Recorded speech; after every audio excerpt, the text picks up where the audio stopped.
సంవత్సరం 2 కోట్ల ఉద్యోగాలు ఇస్తా అని చెప్పిండ్రు. 12 సంవత్సరాలు అంటే 24 కోట్ల ఉద్యోగాలు మీరు కల్పించాల్సి ఉండే. ఈరోజు కేంద్ర పరిధిలో ఉద్యోగ అవకాశాలని మీరు నాశనం చేసిండ్రు. ఆలోచన లేని స్కీమ్స్ తీసుకొని వచ్చి, ఆలోచన లేని పథకాలు తీసుకొని వచ్చి కేంద్రం పరిధిలో ఏదైతే ఇవ్వాల్సిన ఉద్యోగ అవకాశాలని ఈరోజు విద్యార్థులకి రాకుండా మీరు చేసిండ్రు. కేంద్ర సంస్థలుగా ఉన్న అనేక సంస్థల్ని ప్రైవేట్ సంస్థలకి మీరు అప్పచెప్పిర్రు, అమ్మేసిండ్రు. దానివల్ల భారతదేశ యువతకి కేంద్ర పరిధిలో రావాల్సిన ఉద్యోగ అవకాశాలను యువత కోల్పోయినరు. అవన్నీ విషయాల గురించి చర్చించమంటే దేవుళ్ళ పేరుతోటి రాజకీయాలు చేసి ఇన్ని రోజులు పబ్బం గడిపినరు. ఇప్పుడు భారతదేశ యువత అందరూ కూడా ఆలోచిస్తున్నారు. తెలంగాణ రాష్ట్రంలో ఏదైతే యువతకి ఇచ్చిన హామీలు ఏవైతే ఉన్నాయో అవన్నిటినీ కూడా తప్పనిసరిగా మేము ఇంప్లిమెంట్ చేస్తాము. ప్రభుత్వంలో రంగంలో ఉన్న ఉద్యోగ ఖాళీలన్నింటినీ కూడా అతి త్వరలోనే భర్తీ చేస్తాము. అతి త్వరలోనే పోలీస్ రిక్రూట్మెంట్ సంబంధించి ఏదైతే 7,000 పైచీలకు ఉద్యోగాలకు సంబంధించిన నోటిఫికేషన్ కూడా ఇవాళ రూపు దానిపైన కూడా నోటిఫికేషన్ విడుదలవుతుంది. దానితో పాటు ఇతర డిపార్ట్మెంట్స్ కూడా దాదాపు 20,000 పైచీలకు ఉద్యోగ నోటిఫికేషన్లకు ఆల్రెడీ ఫైనాన్స్ దగ్గర అప్రూవల్కి క్లియరెన్స్ ఉంది. అది క్లియరెన్స్ అయినాక అది కూడా డిక్లేర్ చేయడం జరుగుతుంది. మేము ఇచ్చిన మాట మేరకు తెలంగాణ విద్యార్థులకు యువత పక్షాన చాలా చిత్తశుద్ధితోటి బాధ్యతతోటి మేము పనిచేస్తాము. అదే చిత్తశుద్ధి బాధ్యత నీకుంటే 12 సంవత్సరాలు మీరు ఏమి ఇచ్చారు యువతకి, తెలంగాణ రాష్ట్రంలో ఉన్న యువతకి కేంద్ర ప్రభుత్వం వల్ల ఏమి లాభం చేకూరింది, ఎన్ని మీరు డబ్బులు విద్యా వ్యవస్థ కోసము కేంద్రానికి వెళ్ళి తెలంగాణ రాష్ట్రానికి ఖర్చు పెట్టినరు, అవన్నిటిపైన ఆధారాలు తీసుకొని వచ్చి తెలంగాణలో విద్యార్థులకి ప్రజలకి తెలియజేసే విధంగా నువ్వు మీడియా ముఖంగా చెప్తే బాగుంటుంది తప్ప అవన్నీ మాట్లాడకుంటే ఇటువంటి పిచ్చి పిచ్చి మాటలు మాట్లాడితే నిన్ను రాళ్లతోటి కొట్టే పరిస్థితి ఏర్పడుతుందని చెప్పి రామచంద్రరావుని హెచ్చరిస్తున్నాను.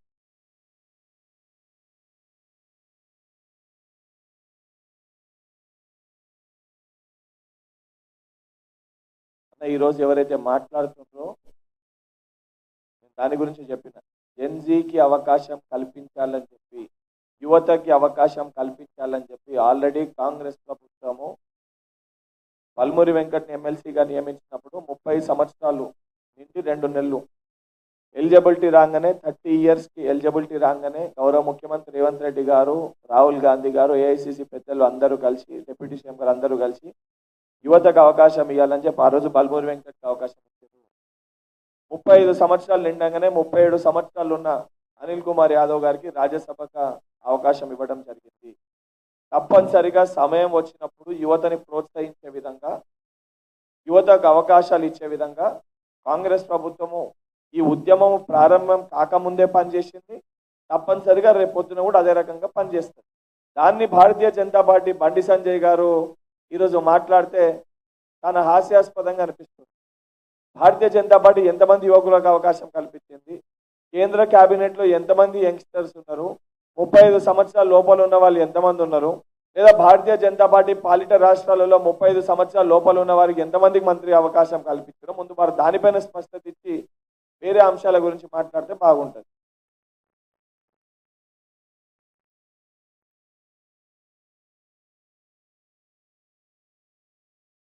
ఒక విషయం, ఫీజ్ రియంబర్స్మెంట్ అంశం అనేది న్యాయస్థానంలో ఈరోజు కోర్టు పరిధిలో ఉంది. గత ప్రభుత్వము ఏదైతే సుమారు 6,000 కోట్ల రూపాయలు బకాయిలు పెట్టిపోయింది ఫీజ్ రియంబర్స్మెంట్ పైన, ఒక్కొక్కటిగా దాన్ని క్లియర్ చేసుకుంటూ వస్తున్నాము. దానిపైన కూడా మా పార్టీ సహచర విప్ పూర్తి డీటెయిల్స్ తోటి వీర్లాయలయ్య గారు దానిపైన ప్రెస్ మీట్ ఏర్పాటు చేసి మీకు చెప్తారు. గత ప్రభుత్వం ఎన్ని బకాయిలు పెట్టిపోయింది, కాంగ్రెస్ ప్రభుత్వం అధికారంలోకి వచ్చిన ఎన్ని బకాయిలు చెల్లించినాము, మిగతా ఎప్పటి వరకు చెల్లిస్తాము, వారు దానిపైన స్పష్టత ఇవ్వడం జరుగుతుంది. Fee reimbursement 6,000 crores last government pending పెట్టిపోయింది. గవర్నమెంట్ వచ్చినాక అది క్లియర్ చేసుకుంటూ ఇప్పటివరకు 50% క్లియర్ చేసుకుంటూ వచ్చినాము. సకిమది క్లియర్ చేసేది ఉంది, దాన్ని కూడా వారిగా క్లియర్ చేస్తామని చెప్పి తప్పనిసరిగా చేయడం జరుగుతుంది.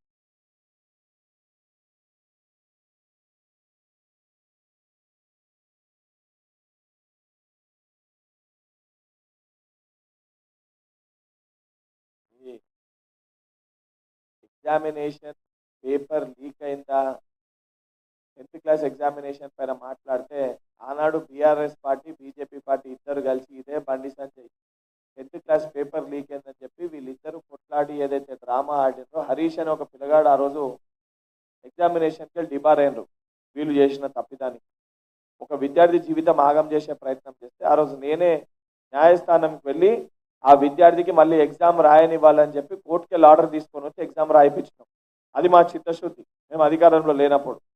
మొన్న 10th పేపర్ ఏదైతే లీక్ అయిందని చెప్పి వీళ్ళు మాట్లాడుతున్నారు, ఎగ్జామినేషన్ అయిపోయినాక, ఎగ్జామినేషన్ కంప్లీట్ అయినాక ఆ పేపర్ బయటికి వచ్చిందనంటే ఆ రోజే దానిపైన స్పష్టత ఇచ్చి ఆధారాలు కూడా బయట పెట్టడం జరిగింది.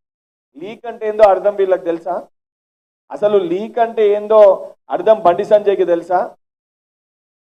పేపర్ ఎగ్జామినేషన్ స్టార్ట్ కాకముందే సోషల్ మీడియాలలో ఆ పేపర్ ఎట్లయితే నీట్ పేపర్ చక్కర్లు కొట్టిందో, టెలిగ్రామ్ గ్రూప్లలో ఇతర గ్రూప్లలో పేపర్లు చక్కర్ కొట్టి పేటిఎం గూగుల్ పే కొడితే ఆ పేపర్ డౌన్లోడ్ చేసుకునే అవకాశం కల్పించారు చూడండి, దాన్ని లీక్ అంటారు.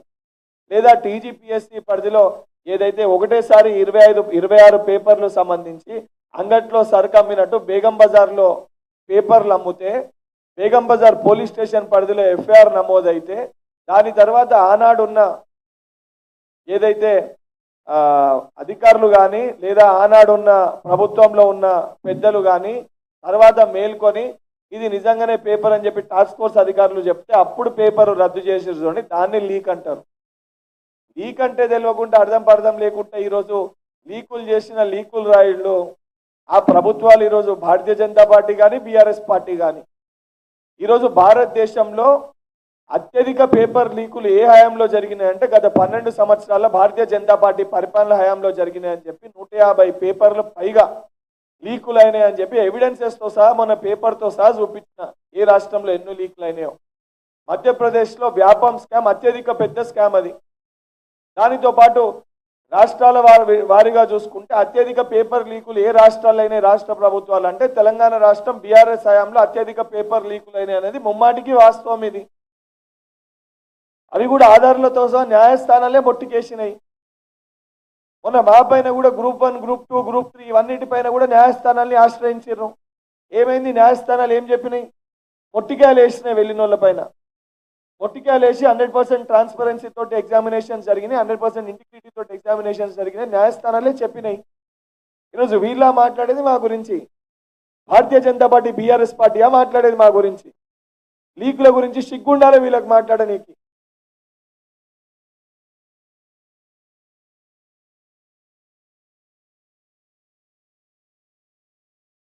కానిస్టేబుల్ అభ్యర్థులకి సంబంధించి మొన్న గాంధీ భవన్లో ప్రెస్ మీట్ ఏర్పాటు తర్వాత చిక్కడపల్లి సెంట్రల్ లైబ్రరీకి సంబంధించిన కొంతమంది స్టూడెంట్స్ నన్ను వచ్చి కలిసారు. గాంధీ భవన్లో మీడియా రూమ్లోనే వాళ్ళతో కూర్చొని మాట్లాడి ఇక్కడ ఉన్న కొంతమంది మీడియా మిత్రులు కూడా ఆ రోజు అది చూసారు. తప్పనిసరిగా ఇప్పుడు ఫైనాన్స్ క్లియర్ అయిన 7,000 పైచిలకు నోటిఫికేషన్లకు సంబంధించి అది కంప్లీట్ అవుతుంది. దాని తర్వాత కూడా సైకిల్ పద్ధతిలో తర్వాత ఉన్న ఖాళీలకు కూడా నోటిఫికేషన్ అనేది ఇవ్వడం జరుగుతుంది. నోటిఫికేషన్ ఇవ్వకుండా ఎక్కడ కూడా ప్రభుత్వము కాలయాపన చేస్తలేదు. ప్రభుత్వం ఇవ్వాలని ఒక చిత్తశుద్ధితో ఉంది, తప్పనిసరిగా ఇచ్చి తీరుతాం.